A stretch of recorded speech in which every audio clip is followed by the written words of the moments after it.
আমাদেরকে দিয়েছেন সেটা হচ্ছে ফালা তাজআলু লিল্লাহি আনদাদা ওয়া আনতুম তা'লামুন, যে তোমরা জেনে বুঝে আল্লাহর সাথে কাউকে অংশীদার করবে না।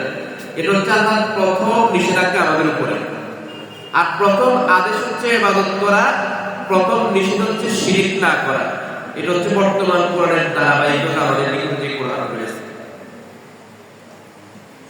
শিরক পৃথিবীর কোন মানুষ, আমরা আগে শিরক অংশীদার যেটাকে আমরা বাংলায় বলি, আমাদের দেশে আরো সহজ ভাষায় বললে আমরা যখন কুরবানির সময় শরীরই কুরবান করে, মানে কয়েকজন মিলে একসাথে করে এটাকে আমরা শরীর বলে আমাদের দেশে, কয়েকজনকে একত্রিত করা, অংশীদার করা, তো এটাকে আমরা আরবিতে শিরক বলা হয়। আল্লাহর সাথে কোনো কিছুকে অংশীদার স্থাপন করা। পৃথিবীর কোনো মানুষ যার যেখানে কোনো অবদান নাই, তার ওইখানে যদি কেউ কৃতিত্ব দেয়, পৃথিবীর কোনো মানুষ সেটা মেনে নেবে না।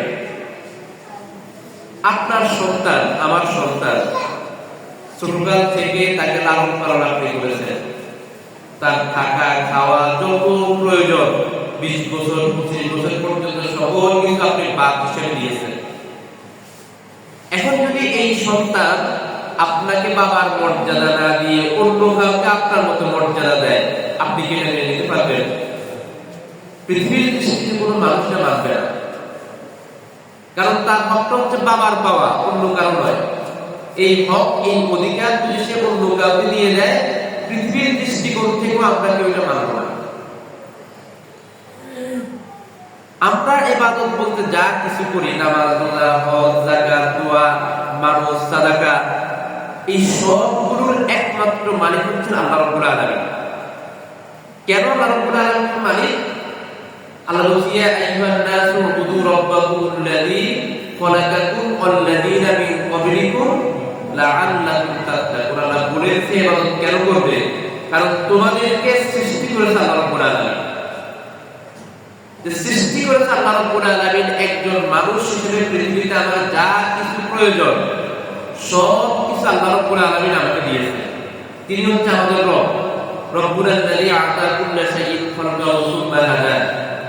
আমাদের দুনিয়াতে চলার জন্য যা কিছু প্রয়োজন, আমাদের একেবারে সৃষ্টিগত দিক থেকে আমাদের হাত, চোখ, কান, নাক, এরপরে দুনিয়ার সকল কিছুর ব্যবস্থা কে করছে? আল্লাহ রাব্বুল আলামিন। এই কথা আমরা সবাই স্বীকার করি, কোন ব্যক্তি এই জিনিসটা অস্বীকার করতে পারবে না। সে যেই ধর্মের অনুসারী হোক পৃথিবীতে, হিন্দু হোক, মুসলমান হোক, বৌদ্ধ হোক, যাই হোক, আমাদের বেঁচে থাকার জন্য অক্সিজেন প্রয়োজন। আল্লাহ রাব্বুল আলামিন একজন মুসলমান হিসেবে আমাকে অক্সিজেন দিয়ে বাঁচিয়ে রেখেছেন, একজন হিন্দুকে দেন না এটা দিয়ে। তাহলে আমি দুনিয়াতে বেঁচে থাকার জন্য যে অক্সিজেন প্রয়োজন, আমি মুসলমান, আমাকে আল্লাহ রাব্বুল আলামিন দিয়েছে, আরেকজন ব্যক্তি হিন্দু তাকেও কিন্তু দিয়েছে। পৃথিবীর কোন মানুষ যদি হিন্দুকে জিজ্ঞেস করা হয় এই যে অক্সিজেনটা সে কই পাইছে, কে দিছে, সে হয়তো সরাসরি আল্লাহ বলবে না, ভগবান বলবে, ঈশ্বর বলবে, যেটাই বলুক, সেও বলবে সৃষ্টিকর্তা দিয়েছে। তারা সৃষ্টিকর্তাই বলবে। আমরা যে সত্তাকে সৃষ্টিকর্তা বলি, তারাও কিন্তু তাকে সৃষ্টিকর্তা বলে। তাহলে একজন হিন্দু স্বীকার করে বেঁচে থাকার জন্য যা কিছু প্রয়োজন এগুলো একজন স্রষ্টা আমাকে দিয়েছে। আমি একজন মুসলিম, আমিও বিশ্বাস করি বেঁচে থাকার জন্য যা কিছু প্রয়োজন এটা আল্লাহ রাব্বুল আলামিন আমাকে দিয়েছে। তো দুনিয়াতে বেঁচে থাকার জন্য যে প্রধান কাজ, প্রধান যে জিনিসটা প্রয়োজন এটা আল্লাহ রাব্বুল আলামিন দিয়েছে। তো যেই সত্তা আমাদেরকে এই সবচেয়ে গুরুত্বপূর্ণ জীবনটা দিয়েছে, তাকে বাদ দিয়ে তার কথা না শুনে অন্য কারো কথা শোনা, অন্য কারোর জন্য ইবাদত করা, অন্য কারোর সামনে মাথা নত করা, এটা দুনিয়ার কোন যুক্তিতে কেউ আমরা মেনে নিব না। দুনিয়ার যুক্তিতেই মানার কোনো সুযোগ নেই। আপনাকে খাওয়াবে পড়াবে একজন, আপনি কথা শুনবেন আরেকজনের, আনুগত্য করবেন আরেকজনের, আপনি পূজা করবেন আরেকজনের, ইবাদত করবে আরেকজনের, কিন্তু আপনি খাওয়াচ্ছে পড়াচ্ছে আরেকজনের। এটা দুনিয়ার দৃষ্টিতেও আমরা কেউ মেনে নিব না। তো যে জিনিসটা আমরা নিজেরা মানতে পারি না, ওই জিনিসটাকে আল্লাহর ক্ষেত্রে মেনে নেওয়া সম্ভব? অবশ্যই অসম্ভব। আমরা দুনিয়ার ক্ষেত্রে যত কিছুই আল্লাহর সাথে শিরক করি, যত কিছুই করে অন্যদেরকে অংশীদার করি, কিছু কিছু ক্ষেত্রে এখন পর্যন্ত মানুষ একমাত্র আল্লাহর কাছেই ফিরে যেতে হয়। গতকালকে ভূমিকম্প হয়েছে না? মানুষ যখন বিপদে পড়ে, আল্লাহ রাব্বুল আলামিন কোরআনেও বলেছে, যখন সমুদ্রের মধ্যে ঝড় ওঠে, সে যেই ধর্মের অনুসারী হোক, হিন্দু হলেও একমাত্র আল্লাহকে ছাড়া দুনিয়ার সবাই মানুষ ভুলে যায়। একজন হিন্দু যে মূর্তি পূজা করে, দুর্গার পূজা করে, সমুদ্রের মাঝখানে যদি ঝড়ের কবলে পড়ে, কখনো জীবনে সে দুর্গাকে রাখবে না। আপনারা জিজ্ঞেস করে দেখিয়ে, একজন হিন্দু যে সারা জীবন দুর্গা পূজা করছে, যখন বিপদে পড়বে, বাঁচানোর আর কেউ নাই, জীবনে সে বলবে না যে দুর্গা আমাকে বাঁচাও। জীবনে সে দুর্গা কালীকে রাখবে না, সেখানে আল্লাহকে সে রাখবে। দুনিয়ার সকল মানুষের তবিয়ত হচ্ছে এটা। আর আল্লাহ রাব্বুল আলামিন এই পৃথিবীতে আমাদেরকে সৃষ্টি করেছেন এই উদ্দেশ্যে, ওমা খালাকতুল জিন্না ওয়াল ইনসা ইল্লা লিয়াবুদুন। এই পৃথিবীর মানুষ জিন এরা একমাত্র আল্লাহর ইবাদত করবে, এজন্য আল্লাহ রাব্বুল আলামিন আমাদেরকে সৃষ্টি করেছেন। আল্লাহর ইবাদতের সাথে পৃথিবীতে আর কাউকে শরীক করবে না, শিরক করবে না, আল্লাহর সাথে অংশীদারি স্থাপন করবে না। এই উদ্দেশ্যে আল্লাহ রাব্বুল আলামিন মানুষদেরকে সৃষ্টি করেছেন। মক্কার যাদেরকে আমরা বড় বড় মুশরিক কাফের বলি, আবু জাহাল, আবু লাহাব, উলাইদ, সাইবা, মুগীরা, রাসূলের যুগে যাদেরকে আমরা বড় বড় কাফির হিসেবে আজ পর্যন্ত পৃথিবীর ইতিহাসে পরিচিত। আবু জাহালের কথা আমরা সবাই জানি, মক্কার সবচেয়ে বড় কাফের। এই যে আবু জাহাল, আবু লাহাব সহ যাদেরকে আমরা বড় বড় কাফির হিসেবে মানি বা যাদেরকে আমরা জানি, এরা কি আল্লাহকে মানত? আপনারা জানেন এই লোকগুলা? আমাদের দেশে মুসলমানদের যদি জিজ্ঞেস করেন, আবু জাহেলকে যে আমরা এত বড় কাফের বলি, ঘটনা কি বেচারা কেন কাফের? আমরা সহজ ভাষায় 99% মুসলমান উত্তর দিবে আবু জাহেল আল্লাহর মানত না।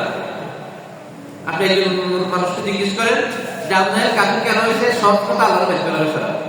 আল্লাহ না মানলে তো সে কাফেরই, আল্লাহকে না মানলে কাফের।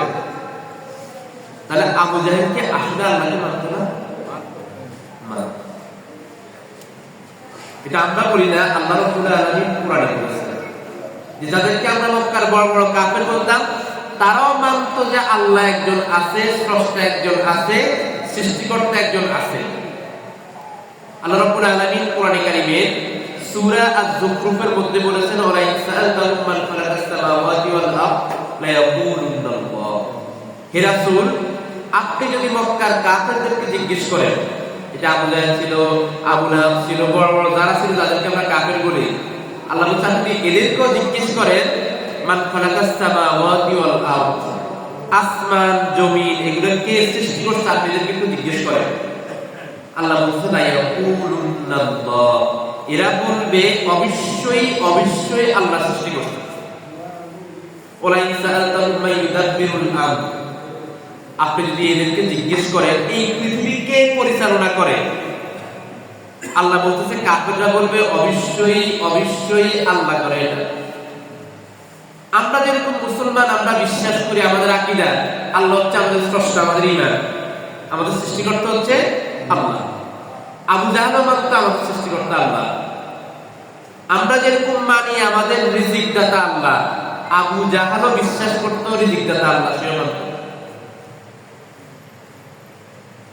ইমরান বিন হুসাইন একজন সাহাবী ছিলেন। ইসলাম গ্রহণ করার আগে যখন কাফির ছিলেন, একদিন রাসূলের কাছে আসছিলেন। আসার পর রাসূলুল্লাহ সাল্লাল্লাহু আলাইহি ওয়াসাল্লাম জিজ্ঞেস করেছেন, ইয়া ইমরান, কাম ইলাহা তু'বাদ, যে তোমরা কয়জন আল্লাহর ইবাদত করো আমারে বলো। আমরা তো এক আল্লাহর ইবাদত করি, তোমরা যে এত মুক্তি এত ইলাহের ইবাদত করো, কয়জনের করো? তো ইমরান জবাব দিল, সিত্তাতুন, 6 জন ইলাহের ইবাদত আমরা করি। খামসাতুন ফিল আরদি ওয়া ওয়াহিদুন ফিস সামা, এর মধ্যে 5 জন হচ্ছে জমিনে, একজন হচ্ছে আকাশের উপরে। এই কথা কে বলছে? ইমরান বিন হুসাইন। তিনি তখনও মুসলমান হন নাই, তখনও কাফির ছিলেন। তখন রাসূলুল্লাহ সাল্লাল্লাহু আলাইহি ওয়াসাল্লাম ইমরানকে প্রশ্ন করলো, যখন তোমরা অসুস্থ হয়ে যাও, কার কাছে সুস্থতা চাও? ইলা তো বলল 6 জন। তারা বলতে পারে এটা হচ্ছে 6 জন 5 জন জমিনে একজন আকাশের উপরে। তোমরা যখন তোমরা অসুস্থ হয়ে যাও তখন কার কাছে সুস্থতা কামনা করো? তখন ইমরান বলল মান ফিস সামা, যে ইলা আকাশের উপরে আছে তার কাছে আমরা বলি যে আমাদেরকে সুস্থ করে দাও। যখন তোমরা বিপদে পড়ো তখন তোমরা কাকে ডাকো? বললো মান ফিস সামা, যে ইলা আকাশের উপরে আছে তাকে ডাকো। এখন যা কিছু প্রয়োজন, বিপদে পড়ো, অসুস্থ হোক, সন্তান প্রয়োজন, যা প্রয়োজন সবগুলো চায় কার কাছে? ইমরান কিন্তু তখন মুসলমান হন নাই, কাফের অবস্থা বলতেছে এই কথাগুলো। তো স্বাভাবিক প্রশ্ন, সবকিছু যদি ওই উপরের আল্লাহর কাছে চাই তাহলে তোমরা দুনিয়ার এই মূর্তিগুলোর পূজা কেন করো? রাসূলুল্লাহ সাল্লাল্লাহু আলাইহি ওয়াসাল্লাম কাফেরদেরকে এই প্রশ্নই করতেন যে যত বড় বড় সমস্যার কথা বলি তোমরা বলে সব আল্লাহর কাছে চাই আমরা, তাহলে দুনিয়ার মূর্তির পূজা কেন করো? কাফের বলে যে এতগুলা মূর্তি রাখছো এদের পূজা কেন করো? আল্লাহ রাব্বুল আলামিন কোরআনে কারিমের মধ্যে বলেছেন, যখন এই কাফেরদেরকে বলা হইতো যেহেতু তোমরা আল্লাহকে অনেক ক্ষেত্রেই মানো তাহলে মূর্তিগুলা কেন রাখছো? তখন তারা বলতো হাউলাই শুফাআউনা ইনদাল্লাহ, এই মূর্তিগুলা আল্লাহর নিকটে আমাদের জন্য সুপারিশকারী। ওমা না'বুদুহুম ইল্লা লিয়ুকাররিবুনা ইলাল্লাহি যুলফা, বলছে আমরা এই মূর্তিগুলোর পূজা ইবাদত এই জন্য করি, এদের যদি পূজা করতে পারি, ইবাদত করতে পারি, এরা আমাদেরকে আল্লাহর কাছে পৌঁছায় দেবে, আল্লাহর নৈকট্যশীল বান্দা বানিয়ে দেবে। অন্য কোনো উদ্দেশ্য তারা করতো না। তারা মনে করতো না যে এই মূর্তির পূজা করে মূর্তির নিজস্ব কোনো ক্ষমতা আছে, এই কথা কাজটা মনে করতো না। আমাদের দেশে যারা মূর্তি পূজা করে হিন্দুরা, দুর্গা পূজার সময় আপনি যারা আয়োজক বা যারা পূজার পরিচালনা করে এদেরকে আপনি জিজ্ঞেস করবেন, তারা আসলে বিশ্বাস করে দুর্গার মধ্যে কোনো ক্ষমতা নাই, এই কথা তারাও বিশ্বাস করে। হিন্দুরাও বিশ্বাস করে কালীর মধ্যে কোনো ক্ষমতা নাই, সরস্বতীর মধ্যে কোনো ক্ষমতা নাই। তারাও বিশ্বাস করে মূল ক্ষমতা একজনের, আল্লাহ। তারা ভগবান বলে, তারাও বলে মূল ক্ষমতা হচ্ছে সব ভগবান।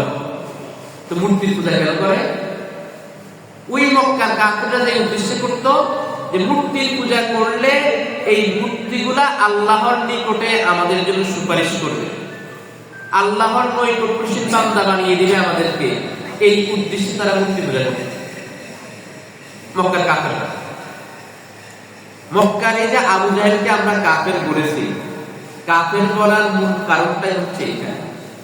তাহলে তারা কিন্তু আল্লাহকে অস্বীকার করতো না, আল্লাহকে মানতো, আল্লাহর ইবাদত করতো। আবু জাহাল হজের মৌসুমে যখন মানুষ হজ করতে আসতো, হজ ইব্রাহিম আলাইহিস সালামের যুগ থেকে হজ করতো মানুষ ভিন্নভাবে। আবু জাহাল সহ এরা হজের নেতৃত্ব দিত, প্রতি বছর হজ করতো। আমাদের দেশে তো আমরা একবার হজ করলে সাধারণত তারা আলহাজ বলি, আবু জাহেলটা সারা প্রতি বছর হজ করতো। তো তারা আরো বেশি আরো বড় আলহাজ বলা দরকার আমাদের নিয়ম অনুযায়ী। আমরা শুধু আবু জাহেল বলি না, কিন্তু আসলে আলহাজ আবু জাহেল, কারণ প্রতি বছর হজ করতো। এবং হজের মৌসুমে হাজিরা যখন আসতো তাদেরকে পানি পান করার দায়িত্ব তার ছিল। যখন গরমের মৌসুমে হাজিদেরকে পানি পান করানো, এটা কি ছোটখাটো কোনো দায়িত্ব? বড় একটা ইবাদত। এই কাজটা আবু জাহেল করত, কাবা তওয়াফ করত, সবকিছু তারা করত। তাহলে তারা কেন কাফের হলো? তাদেরকে আমরা কেন আজ পর্যন্ত কাফের বলি? তার মূল কারণ হচ্ছে তারা আল্লাহর ইবাদত করত ঠিক, তবে আল্লাহর সাথে অন্যদেরও ইবাদত, মানে একমাত্র আল্লাহর ইবাদত তারা করত না। আল্লাহর ইবাদতে আল্লাহর সৃষ্টি অন্যান্য সৃষ্টিকে শরীক করত। এজন্যই মক্কার কাফেরদের কাছ পর্যন্ত আমরা কাফের বলি। তারা আল্লাহকে মানার পরেও কিন্তু মুসলমান হয়ে যায়। আমাদের দেশে আমরা বিশ্বাস করি, আমাদের দেশে মানুষ বলে আল্লাহরে বিশ্বাস করলে কোন ব্যক্তি মুসলমান হয়ে যায়। কোন ব্যক্তি আল্লাহকে বিশ্বাস করলে কি হয় না? মুসলিম হয় না। আমাদের দেশে হিন্দুরা কি আল্লাহকে অবিশ্বাস করে? পৃথিবীর কোন ধর্মের মানুষই স্রষ্টা হিসাবে আল্লাহকে অস্বীকার করে না। শুধু যাদেরকে আমরা নাস্তিক বলি, এই নাস্তিক ছাড়া কেউ কিন্তু আল্লাহকে অস্বীকার করে না। সে হিন্দু হোক, বৌদ্ধ হোক, খ্রিস্টান হোক, যেই ধর্মের হোক, প্রত্যেকেই স্বীকার করে স্রষ্টা একজন আছে। কিন্তু আল্লাহর যে ইবাদত, এই ক্ষেত্রে তারা আল্লাহকে এককভাবে মানে না, বরং অন্যান্যদেরকে আল্লাহর সাথে শরীক করে। আমাদের দেশে মুসলমান নামধারী তাদেরকে, যারা নিজেদেরকে আমরা মুসলিম দাবি করি, আমাদের আশেপাশে খুব কম। আপনারা মাজার ছিলেন, অনেকেই গেছেন, চট্টগ্রামে গেলে মাজার দেখেন না? মানুষের মাজারে গিয়ে অনেক কিছুই চায়। একজন ব্যক্তি মাজারে গিয়ে সন্তান হয় না, মানুষ সন্তান চাইতে যায়। মাজারে গেছে, তার সন্তান হয় না অনেক বছর, দোয়া করার জন্য। তারা একটু জিজ্ঞেস করবেন, মাজারে যে পীর সাহেব ছিল, ওই পীর সাহেবের কি কোনো ক্ষমতা আছে এই ব্যক্তির সন্তান হওয়ার পিছনে? ওই ব্যক্তি স্বীকার করবে জীবনেও না। ওই ব্যক্তি জীবনেও বলবে না যে যে ব্যক্তি কবরে আছে তার এতটুকু ক্ষমতা আছে যে আমার কল্যাণ করতে পারে, অকল্যাণ করতে পারে, আমার সন্তান হয় না, সেই করলে হবে। এই কথা ওই ব্যক্তি জীবনেও বিশ্বাস করে না। আপনি জিজ্ঞেস করে দেখবেন যারা মাজারে আছে, তারা বিশ্বাস করে কি এই সব কিছুর ক্ষমতা হচ্ছে আল্লাহ রাব্বুল আলামিনের। তবে এখন তারা মাজারে গেছে কেন?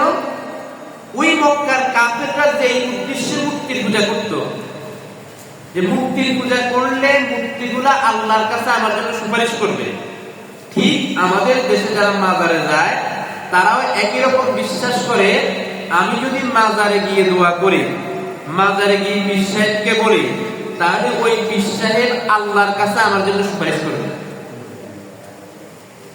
তাহলে আমার সন্তানেরা 10 বছর হয়ে গেছে, এখন পীর সাহেব যদি আল্লাহকে বলে দেয় তাহলে আল্লাহ আমাকে সন্তান দিবে। আমার টাকা পয়সা নেই, আমার টাকা পয়সার দরকার, আমি যদি আল্লাহর কাছে বলি আমার এটা হবে না। আমি যদি মাজারে গিয়ে পীর সাহেবকে বলি তাহলে পীর সাহেব আল্লাহর কাছে বলবে, মানে সুপারিশ করবে আমার জন্য, করলে আল্লাহ আমাকে দিবে। এই বিশ্বাস নিয়েই মানুষ কিন্তু মাজারে যায়। আপনি জিজ্ঞেস করে দেখি, তাহলে মক্কার আবু জাহাল, আবু লাহাব, তারাও আল্লাহর ইবাদত করতো, সাথে মূর্তির পূজা করতো, উদ্দেশ্য হচ্ছে আল্লাহর সন্তুষ্টি অর্জন। আমাদের দেশে আমরা মুসলমান নামধারী, আমরা নামাজ পড়ি, রোজা রাখি, আল্লাহর ইবাদত করি, মাজারে গিয়ে সিজদা করি, মাজারে গিয়ে চাই, উদ্দেশ্য একটাই, এর মাধ্যমে আমরা আল্লাহর সন্তুষ্টি অর্জন করি। তাহলে এরকম কোন ব্যক্তি নিজেকে যতই মুসলমান দাবি করুক, আবু জাহাল আর এই ব্যক্তির মধ্যে কিন্তু তেমন কোনো পার্থক্য নেই। আবু জাহাল যদি কাফের হয়, এই ব্যক্তিকে আপনি কখনো মুসলমান বলতে পারবেন না। এরকম অসংখ্য মুসলমান আমাদের সমাজের মধ্যে আছে। শিরকের মূল উৎপত্তিটাই হচ্ছে এখান থেকে, যে আল্লাহর কাছে অন্যদেরকে একটা ওসিলা বানানো। আরো সহজ ভাষায় আমরা বললে, আমাদের দেশের ধরেন একজন এমপি, এখন তো কেউ নাই, আমরা এখানে যারা আছি, কে কারো একটা প্রয়োজনে এমপির কাছে যাব, বলেন তো এমপির বাসা তো আমরাও চিনি, আপনি একেবারে সোজা গিয়ে এমপি ঘরে ঢুকতে পারবেন? কেউ পারবে? কেউ পারবে না। কি করতে হবে? এমপির যে পিএস আছে তার করতে হবে গিয়ে, সে আপনার একটা শিডিউল দিবে যে অমুক সময় আসবেন, অমুক সময় দেখা করবেন, আমি সুযোগ করে দেবো। এই ছাড়া ভিন্ন কোনো পথ আছে? মানে একটা মাধ্যম ধরে আপনি এমপির কাছে গিয়ে আপনার কোনো একটা কথা বলতে হবে। আর যদি প্রধানমন্ত্রী হয় তাহলে তো আরো কঠিন, আমরা তো কেউ দেখা করতেই পারবো না, বরং এমপি, মন্ত্রী অনেককে ধরতে হবে যে আমি প্রধানমন্ত্রীর সাথে একটু দেখা করবো। দুনিয়ার সিস্টেম হচ্ছে এটা। এর বাইরে আপনি কখনো একজন প্রধানমন্ত্রীর সাথেও দেখা করতে পারবেন না, একজন না একজন মাধ্যম লাগবেই। আমরা যখন আদালতে যাই, আপনি একটা মামলা নিয়ে গেছেন, আপনার জায়গায় একজনের জোর করে দখল করে ফেলছেন, এখন আপনি মামলা করছেন, মামলা করলে আদালতে গিয়ে যে লোক বিচারক থাকে, আসামি কি সরাসরি বিচারকের সাথে কোনো কথা বলতে পারে? আপনারা জানেন, আসামি সরাসরি বিচারকের সাথে কোনো কথা বলতে পারে না, সামনে গিয়ে চুপ করে দাঁড়ায় থাকে। আসামি চুপ করে দাঁড়ায় থাকে, তার পক্ষ থেকে একজন উকিল থাকে, উকিল এবার বিচারককে বুঝায় যে এই ব্যক্তির জায়গাটা ছিল, ওকে জোর করে দখল করে নিয়ে গেছে, দেখেন দলিল পত্র সব আছে আমার কাছে। এটা তো আসামি নিজেও বলতে পারতো, কিন্তু বলে, বলার সুযোগ নেই দুনিয়ার আদালতে। মানে বিচারকের কাছে কোনো নালিশ করতে হলে, কোনো মামলা করতে হলে, কোনো কিছু বুঝাইতে হলে আরেকজন মাধ্যম লাগবে, আরেকজন উকিল লাগবে। এটা হচ্ছে দুনিয়ার আদালতের সিস্টেম। প্রধানমন্ত্রী, এমপি, মন্ত্রী কারোর সাথে দেখা করতে হলে আরেকজনকে ধরে যাইতে হবে, দুনিয়ার সিস্টেম। এই মক্কার কাফেররা এরাও মনে করত, আল্লাহর কাছে যদি কোনো কিছু বলতে হয়, আল্লাহর কাছে যদি কোনো কিছু চাইতে হয়, আমি চাইলে তো হবে না। আমরা মুসলমানরা অনেক ক্ষেত্রে বলি যে হুজুর আমার জন্য একটু দোয়া করেন, আমরা গুনাহগার মানুষ, আমাদের কথা আল্লাহ শুনে না, একটু বলি না আমরা জানা না লাই গুনাহগার, আমরা বলি তো আল্লাহ শুনতো না, আপনি একটু দোয়া করেন আমাদের জন্য। এরকম কথা আমরা মুসলমানরা বলি না? একই যুক্তি দিয়ে মক্কার কাফেররা আল্লাহর সাথে শরীক বানাইতে যাবে, যে আল্লাহর কাছে যদি সরাসরি আমি চাই, এটা তো সম্ভব না, কারণ আমি অনেক গুনাহ করছি, আমি গুনাহগার মানুষ, আল্লাহর কাছে চাইলে আল্লাহ এটা দিবে না আমাকে। তো কি করতে হবে? আল্লাহর একজন প্রিয় বান্দাকে গিয়ে ধরতে হবে। তারা মক্কার যে মূর্তিগুলোর নাম দিত, লাত, মানত, উজ্জা, ইয়াগুস, ইয়াউক, নাসর, হুবল, এরকম যে মূর্তিগুলোর নাম ছিল, এই নামে মূলত আল্লাহর প্রিয় কিছু বান্দা ছিল পৃথিবীতে, যাদেরকে আমরা আবেদ বলি। তারা এদের নাম দিয়ে বিভিন্ন মূর্তি বানাইছে। এরা মনে করতে এই মূর্তিগুলা ওই ব্যক্তিদের মতোই, আমি তো আল্লাহর কাছে বললে শুনবে না, এখন লাতের কাছে গিয়ে যদি বলি আমি অসুস্থ, আল্লাহকে বলো আমাকে সুস্থ করে দিতে, লাত আল্লাহকে বলবে, আল্লাহ ওই ব্যক্তিকে সুস্থ করে দিতে। একজনের সন্তান মানাতের কাছে গেছে, গিয়ে বলছে আমার তো সন্তান হয় না, তাহলে বুঝে আল্লাহ তারে বলো যে আমার সন্তান দেওয়ার জন্য, তো মানাত আল্লাহকে বলছে, আল্লাহ তার কথা শুনছে, অর্থাৎ সরাসরি আল্লাহর কাছে কিছু বলা যাবে না। এইসব যুক্তি ছিল মক্কার কাফেরদের। আমরা মুসলমানরা কি এরকম যুক্তি দিই না? এই যুক্তি দিয়েই মূলত আমরা মাজারে যাই, পীরের কাছে যাই, অমুকের কাছে যাই দোয়া করার জন্য, সন্তান চাওয়ার জন্য। যুক্তি আমাদের একটাই, সেটা কি? আমি গুনাহগার মানুষ, কত গুনাহ করছি, আল্লাহর কাছে বললে কি আল্লাহ আমার কথা শুনবে, আমার দোয়া শুনবে? আমার দোয়া শুনতে হলে কি করতে হবে? পীর সাহেবের কাছে যাইতে হবে, এই পীর সাহেবকে বলতে হবে আল্লাহর কাছে আমার জন্য একটু দোয়া করেন, আমার তো সন্তান হয় না। তো পীর সাহেব যদি আল্লাহর কাছে দোয়া করে, আল্লাহ সেই দোয়া কবুল করবে, এরপরে আমার সন্তান হবে, আমার কিছু দূর হবে, আমার ব্যবসায় উন্নতি হবে। এই বুদ্ধি দিয়ে, এই যুক্তি দিয়ে আমরা মুসলমানরাও কিন্তু মাজারে যাই। মক্কার কাফেররা যে যুক্তি দিয়ে যায়, তো আমরা মুসলমানরা কিন্তু একই যুক্তি দিয়েই যাই। যুক্তি যদি একই হয়, পদ্ধতি যদি একই হয়, ইবাদতের ক্ষেত্রে তারা যদি কাফের হয়, তাহলে আমি একই কাজ করে আমি কি মুসলমান থাকবো? আমি কখনো মুসলমান থাকবো না, আমি মুশরিক হয়ে যাবো। এই যে ইবাদতের ক্ষেত্রে বা দোয়ার ক্ষেত্রে যে কোনো বিষয়ে আল্লাহ এবং বান্দার মধ্যখানে একটা মধ্যস্থতা সৃষ্টি করা, মাধ্যম বানানো, ওসিলা বানানো, এটাই হচ্ছে শিরকের মূল বিষয়। এখান থেকে যত শিরক হচ্ছে, সব শিরক আমরা করতেছি। আমাদের ছোট বাচ্চারা 1 বছর 1.5 বছর এখনো দুধ খায়, মায়ের দুধ খায়। এরকম বাচ্চাদেরকে আপনারা ঘরে খেয়াল করে দেখবেন, ছোট বাচ্চাদেরকে বাবা কিন্তু খুব বেশি মারে না। যদি কখনো বেশি দুষ্টামি করে, মা কিন্তু বেশি মারে। দাদা দাদি, নানা নানি, বাবা এরা কিন্তু খুব বেশি মারে না, মারে কিন্তু বেশি মা। এখন একটা বাচ্চা, সে দেখছে কিছুটা আমার মায়ের মাইর দেয়, যদি দুষ্টামি করে মায়ের ধরে মাইর দেয়। এখন সে নিজে নিজে চিন্তা করছে, এর অর্থ দাঁড়াইছে মা তো আমার পছন্দ করে না, মা আমরা দেখতে পারে না। এখন বেচারা দুধ খাওয়ার প্রয়োজন হয়েছে, এখন গিয়ে দাদি দিয়ে ধরছে যে দাদি আমার ক্ষুধা লাগছে, আম্মুর বলেন আমি দুধ খাবো। বেচারা সরাসরি বলে না, কিন্তু একবার গিয়ে দাদি দিয়ে ধরছে। ভাত খাওয়ার প্রয়োজন হয়েছে, এবার গিয়ে দাদারে ধরছে, দাদা আমারে বলে আমি ভাত খাবো। আরেকবার গিয়ে বাবার ধরে, একবার গিয়ে একজনকে ধরে, মায়ের কাছে সরাসরি বলে না। এরকম যদি কেউ বলে, এই চিন্তা করে যে মা যেহেতু আমার বেশি মারে, মা আমার দেখতে পারে না, এখন সে বুদ্ধি করছে একবার আমি একজনকে দিয়ে দেবো। এরকম যদি কেউ করে, কোনো বাচ্চা করে, মা কি ওই বাচ্চার উপরে সন্তুষ্ট হবে না অসন্তুষ্ট হবে বলেন তো? আগে যদি মার দিন, এখন ধরে আশা দিতে পারবে, কারণ এর দ্বারা ওই বাচ্চা বুঝাইছে আমার মা খুব বেশি ভালো মানুষ না, কিছু হইলে আমার মানে আমার কথা শুনে না, আমার কোনো আদর করে না, ভালোবাসে না, আমার মা একেবারে খারাপ মানুষ। সে মূলত এটাই বোঝায়, তার মাকে সে সবার কাছে অসম্মান করে। একটা বাচ্চা যদি তার দাদার কাছে গিয়ে বলে আমারে বলে না আমারে ভাত খেতে দিতে, তার দাদা চিন্তা করবে বৌমা কত খাওয়ায় না, তার হাতিকে ভালো ঠিক মতো খাওয়া দাওয়া দেয় না, বলবে এই খারাপ। যদি বাবা গিয়ে বলে বাবা আমি খাওয়া ক্ষুধা লাগছে ফল দিতে বলেন, বাবা চিন্তা করবে আমি তো ঘরে থাকি না, নিশ্চিত এর মাথায় খাওয়া দাওয়া ঠিক মতো দেয় না। অর্থাৎ সে প্রত্যেকের কাছে তার মাকে ছোট করতেছে, তার মায়ের ছোট করতেছে। তা আমরা যে আল্লাহ রাব্বুল আলামিনের কাছে কিছু চাইতে গিয়ে একবার গিয়ে একজনকে ধরে, আমরা এর দ্বারা কি বুঝাই? আমরা ওই বাচ্চার মতোই বুঝাই যে আল্লাহ তো আমারে দেখতে পারে না, আমার সাথে আল্লাহ মনে কোনো শত্রুতা আছে দেখতে পারে না, তাহলে খুব ভালো, তার কাছে গিয়ে বলবো, বললে তারপর আল্লাহ আমার কথা শুনবে। তো দুনিয়ার মা যদি এরকম কাজে গুসা হয়, রাগান্বিত হয়, আল্লাহ রাব্বুল আলামিন, যে রব্বুল আলামিন আমাদেরকে ঘোষণা দিয়েছেন, কুলিয়া ইবাদিয়াল্লাযিনা আসরাফু আলা আনফুসিহিম লা তাকনাতু মির রাহমাতিল্লাহ ইন্নাল্লাহা ইয়াগফিরুয যুনুবা জামিআ। আল্লাহ বলেছে, হে আমার বান্দারা, তোমরা তোমাদের উপরে যত জুলুম অত্যাচার করেছো, যত গুনাহ করেছো, তোমরা আমার কাছে ক্ষমা চাও, আমি ক্ষমা করে। আল্লাহ কি বলছে? তোমরা গুনাহ করার পর অমুকের কাছে যাইবে, সে আমার বললে আমার কাছে ক্ষমা চাইবে, এরপর আমি ক্ষমা করব। আল্লাহ কোথাও বলছে এটা?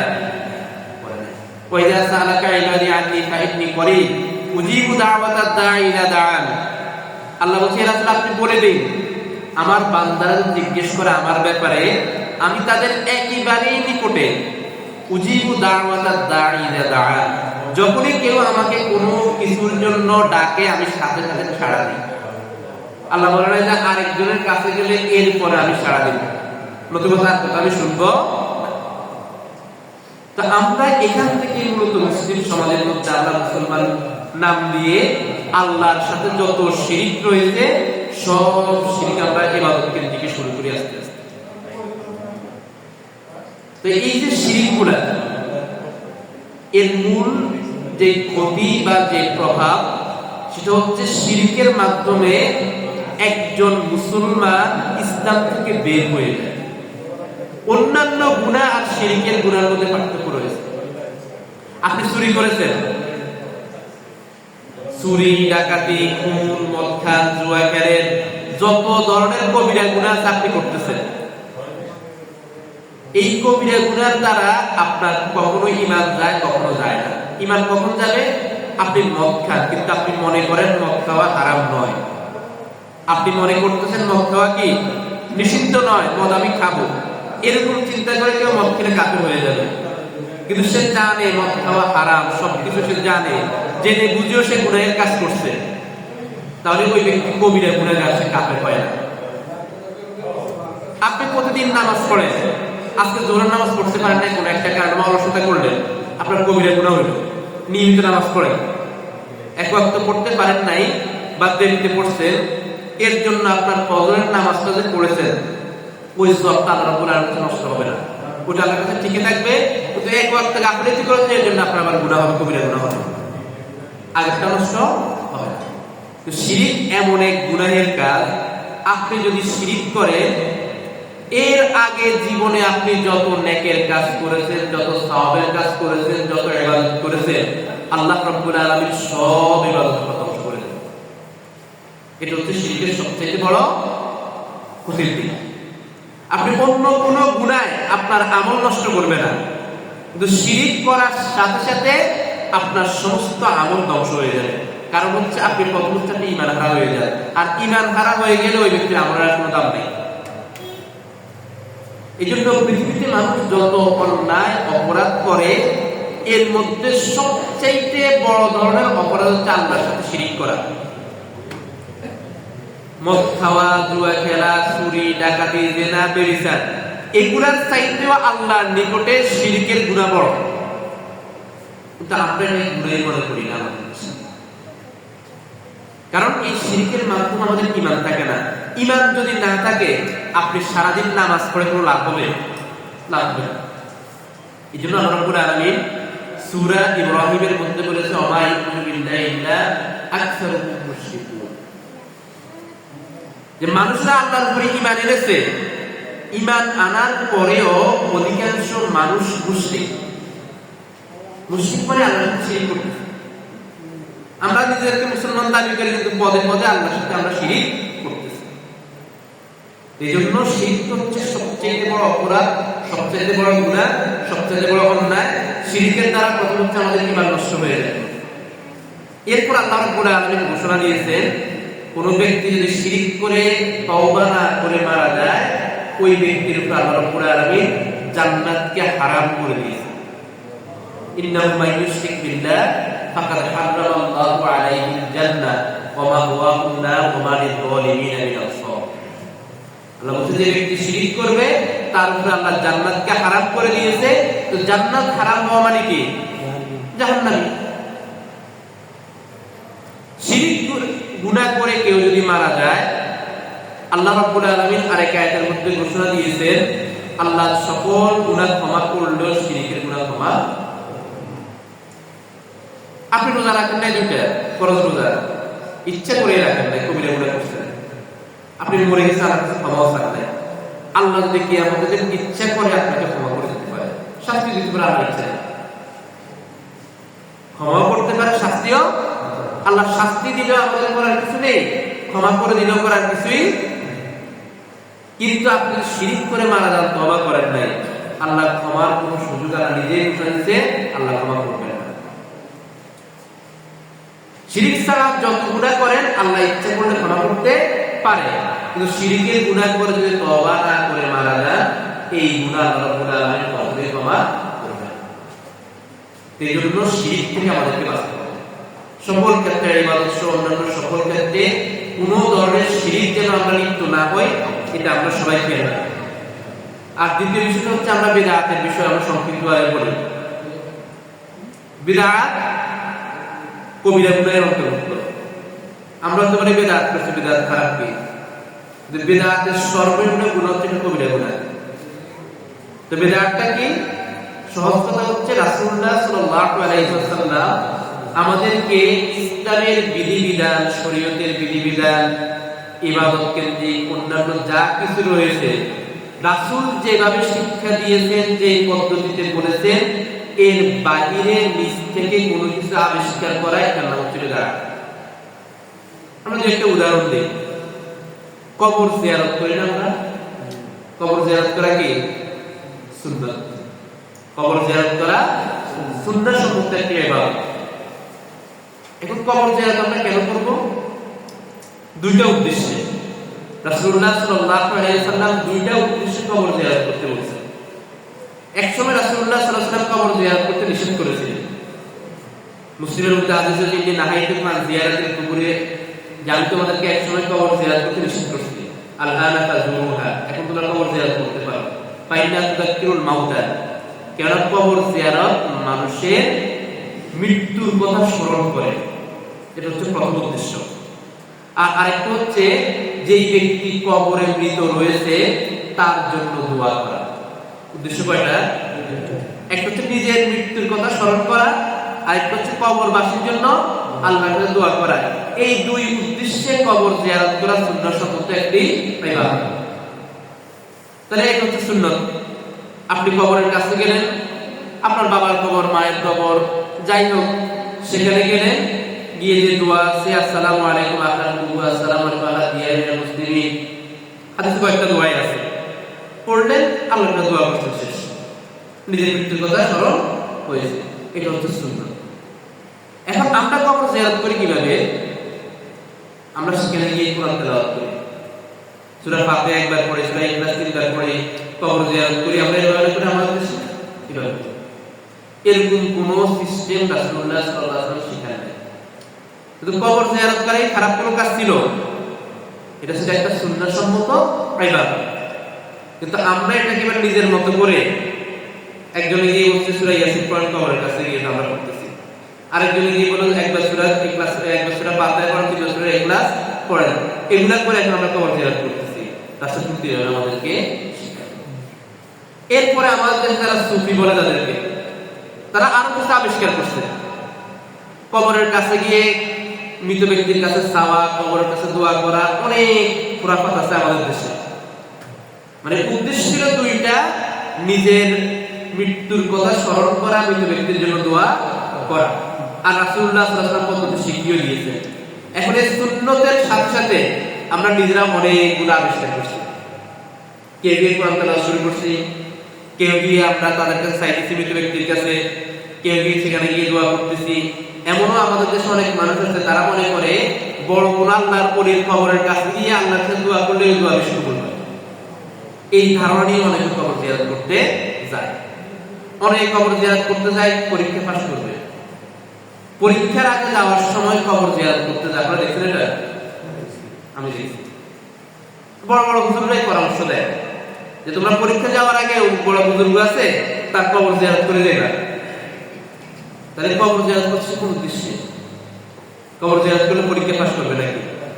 রাসূল কি পরীক্ষা পাস করার জন্য কবর জিয়ারত করতে বলছে? তাহলে কবর জিয়ারত করাটা ছিল একটা সুন্নাত। এখন আমরা এটার সাথে কয়েকটা জিনিস জড়িত করছি, যেটা কোনটাই রাসূল শিখান। এরপর আমরা এখন অনেকগুলো আরো যুক্ত করছি। এখন আমরা রাজনৈতিক ভাবে কিছু বেদাত যুক্ত করছি আমরা কবরের সাথে। কেউ মারা গেলে তার মৃত্যু বার্ষিকী যেদিন, ওই দিন আমরা সবাই দলবল নিয়ে এবার কবর জিয়ারত করি।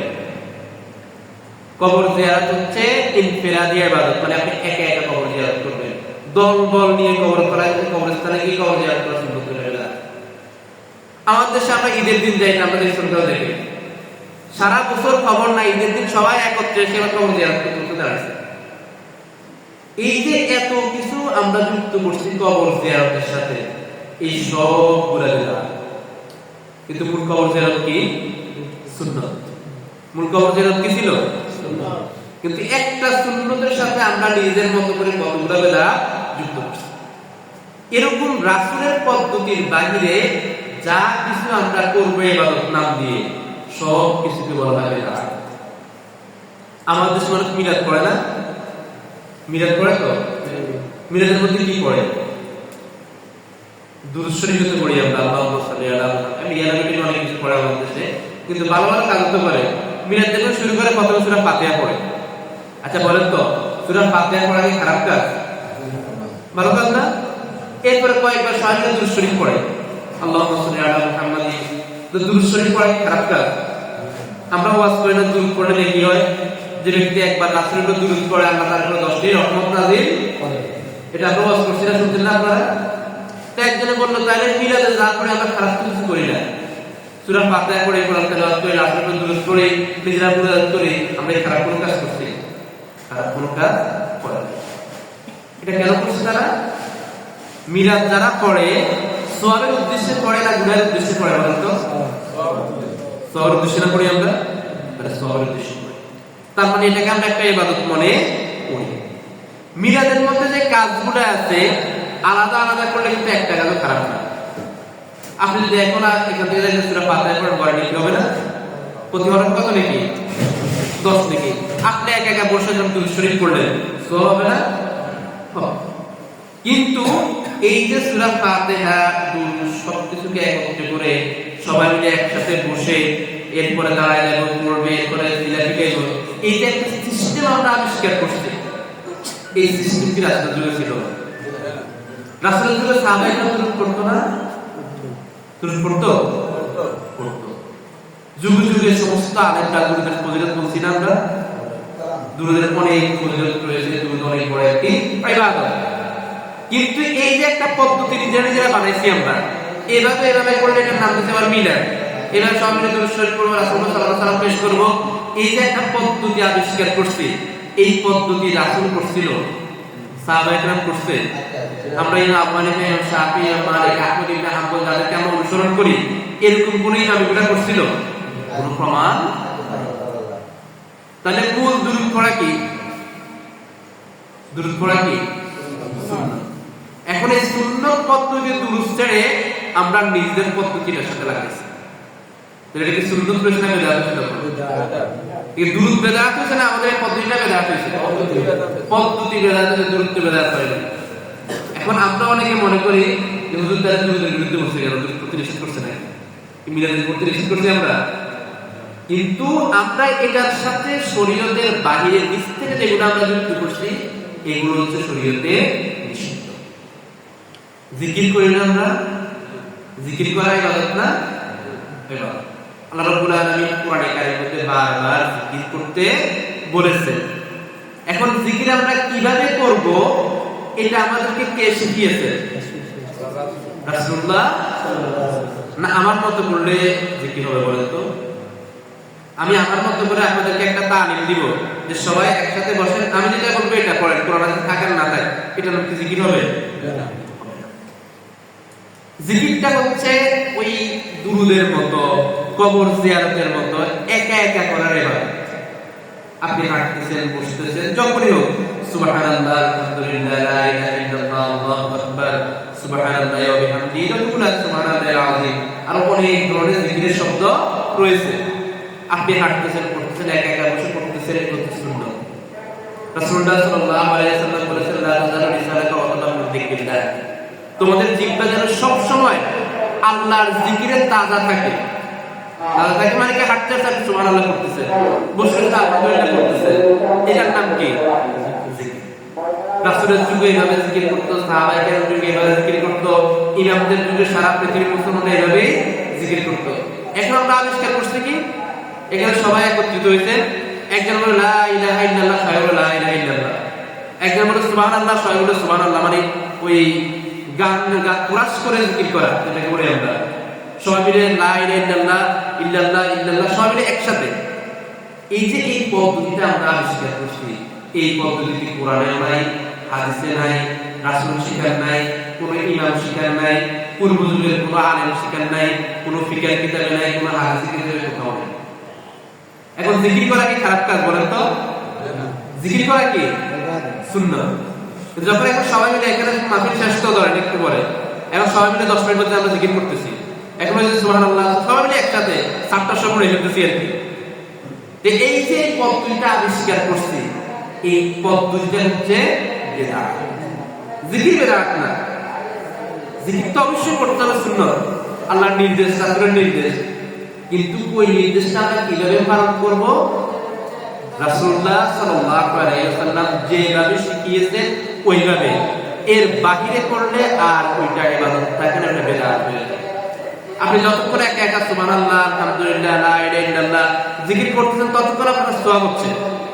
তো এই কাজটা যখন সবাই নিয়ে আপনি করতেছেন, তখন এটা ইবাদত থাকে না, সুন্নাত থাকে না, বিদআত হয়ে গেছে। বিদআত করলে কি সওয়াব হয় না গুনাহ হয়? বলেন তো।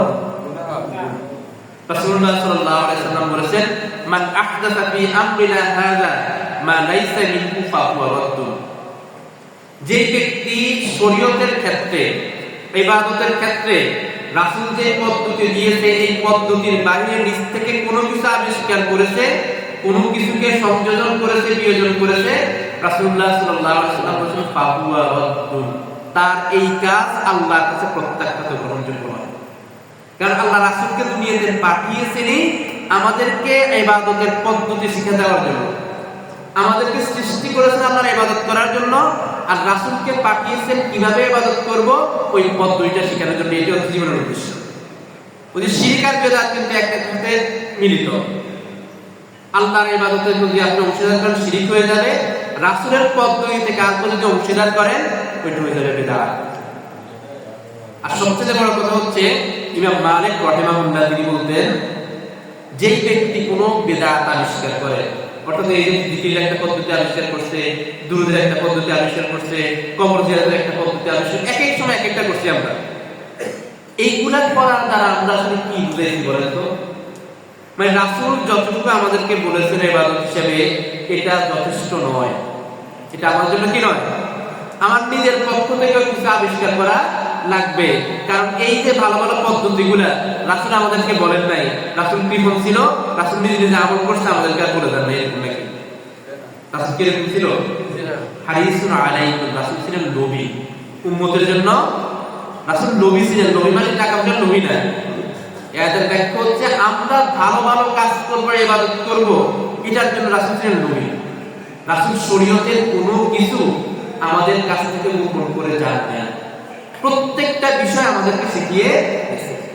এজন্য ইমাম মালিক রাহিমাহুল্লাহ বলেছেন, মান ইত্তাদা বিদআতান ওয়া ইয়ারাহা হাসানাতান ওয়া হুয়া ইয়াদঈ আন্না মুহাম্মাদান সাল্লাল্লাহু আলাইহি ওয়াসাল্লাম ক্বাদ খানা রিসালা, যেই ব্যক্তি কোনো বিদআতের আবিষ্কার করছে, সে মনে করছে আমি খুব ভালো কাজ করছি। বিদআত তো আসলে খারাপ কিছু বলে না তারা, সবাই মনে করে আমি এটা ভালো কাজ করছি।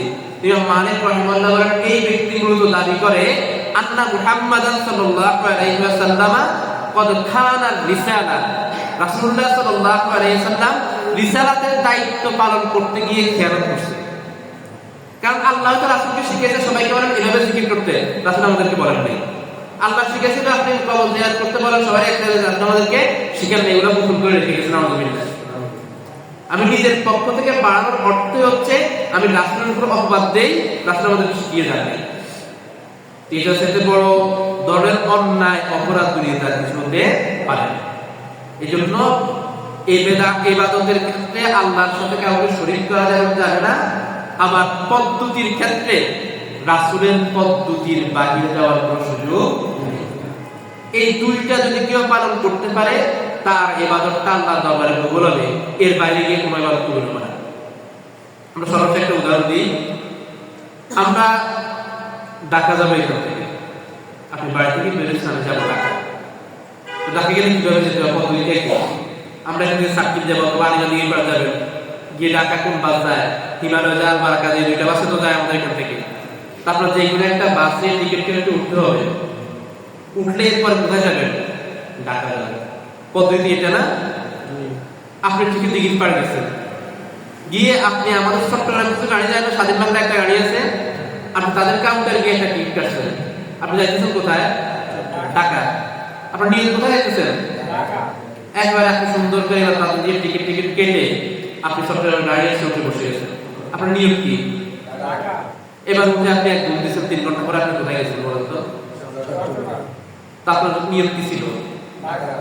এত নিয়ম বিশুদ্ধ ছিল, এরপরে আপনি ঢাকা যেতে পারেন না, গেছেন কোথায়? কেন গেছেন চট্টগ্রাম? আমার পদ্ধতি ছিল, আমার দরকার ছিল হিমালয়ের টিকিট কাটা, আলমারায়ের টিকিট কাটা, এরপরে না আমি গাড়িতে উঠে গাড়িওয়ালা টাকা নিয়ে যাবো। এখন আমি পদ্ধতিতে ভুল করে যতই আমার নিয়ত পরিশুদ্ধ থাক, আপনি যতই এখান থেকে কোন দিকে বা কার বাসায় যাবেন তার মধ্যে আমি আসতেছি ঠিক ইবাদতের ক্ষেত্রে আপনার নিয়ত যতই ভালো থাকুক, রাসূলের পদ্ধতির বাইরে গিয়ে আপনি করবেন, আপনাকে জান্নাতে না নিয়ে কোথায় নিবে? ইবাদত আমরা কেন করি? ফাদকুরি ফি ইবাদি ওয়াদকুরি জান্নাতে। আল্লাহ বলছে আমার ইবাদত করে করে আমার বান্দা হয়ে যাও, জান্নাতে চলে যাও। মানে ইবাদতের মূল উদ্দেশ্য আমরা কোথায় যাব? জান্নাতে। এখন ভুল পদ্ধতি যদি ইবাদত করি, জান্নাত বাদ দিয়ে কোথায় নিবে ইবাদত? আমাদেরকে জাহান্নামে নিয়ে যাবে। এজন্য ইবাদতের ক্ষেত্রে দুইটা জিনিস, আল্লাহর সাথে কাউকে শরীক করা যাবে না, রাসূলের পদ্ধতির বাইরে পৃথিবীর কারো পদ্ধতি মানা যাবে না। এই দুইটা যে ব্যক্তি করতে পারবে, ওই ব্যক্তির দুনিয়া আখিরাত উভয় জগতে ওই ব্যক্তি সফলকাম হয়ে যাবে। আল্লাহ রাব্বুল আলামিন আমাদের সবাইকে এই দুটি বিষয় বেশি করে বুঝার তৌফিক দান করুন, জানার তৌফিক দান করুন। আপনাদের এর আগে আমাদের এই দাওয়াত সেন্টারের কথা বলা হয়েছিল, যেখানে বিভিন্ন ধরনের শিরিক বিদআত অনেক কিছু নিয়ে বইতে রাখা আছে। সমস্যা আমরা জানতে চাই না, আমরা মুসলমানরা যে জানবো বুঝবে আমরা চাই না। সেটা আপনাদের জন্য একটা বড় একটা নিয়ামত। আপনারা সবাই আসবেন, পড়বেন, বুঝবেন, জানবেন। আপনাদের এই ব্যানারগুলো আছে, এখানে লেখা আছে, এরপরে বই আছে, আপনার জন্য উন্মুক্ত থেকে 24 ঘন্টায়, দিনের বেলা আর কি। তা আপনাদের জন্য এই সুযোগটাও উন্মুক্ত করে দেওয়া হয়েছে, আল্লাহ বান্দারা করে দিয়েছে।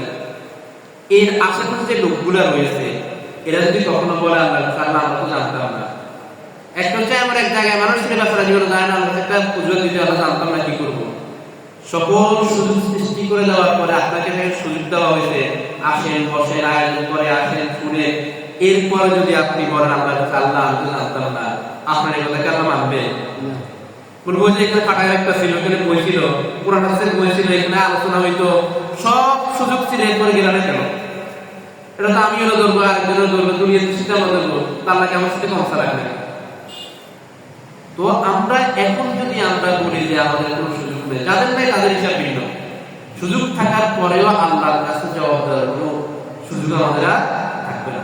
এই জন্য এই দাওয়াত সেন্টার, পাঠাগার, এখানে আপনারা নিয়মিত আসবেন, পড়বেন, বুঝবেন কোরআন হাদিসের বিষয়গুলো।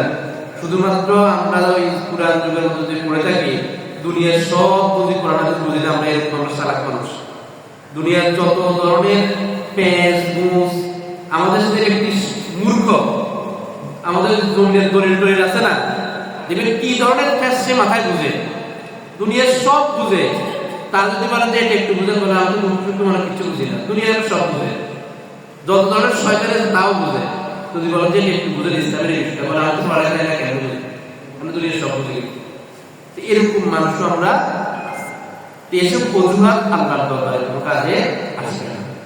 অন্তত আমরা চেষ্টা করি যাতে করে আল্লাহর কাছে বলতে পারি আল্লাহ আমরা চেষ্টা করছি, বাকিটা আপনাদের এতটুকু করলে আল্লাহর কাছে আমরা মাফ পেতে পারবো। আল্লাহ রাব্বুল আলামিন আমাদের সবাইকে বুঝা এবং সেই অনুযায়ী আমল করার তৌফিক দান করুন। সকলে বলি আমিন। আল্লাহু তাআলা আস্তাগফিরুল্লাহ লি ওয়া লাকুম ওয়া লিসাইরিল মুসলিমিনা মিন কুল্লি যানব ফাস্তাগফিরুহু ইন্নাহু হুয়াল গফুরুর রহিম। সুবহানাল্লাহি ওয়া বিহামদিহি আশহাদু আল্লা ইলাহা ইল্লা আনতা আস্তাগফিরুকা ওয়া আতুবু ইলাইক।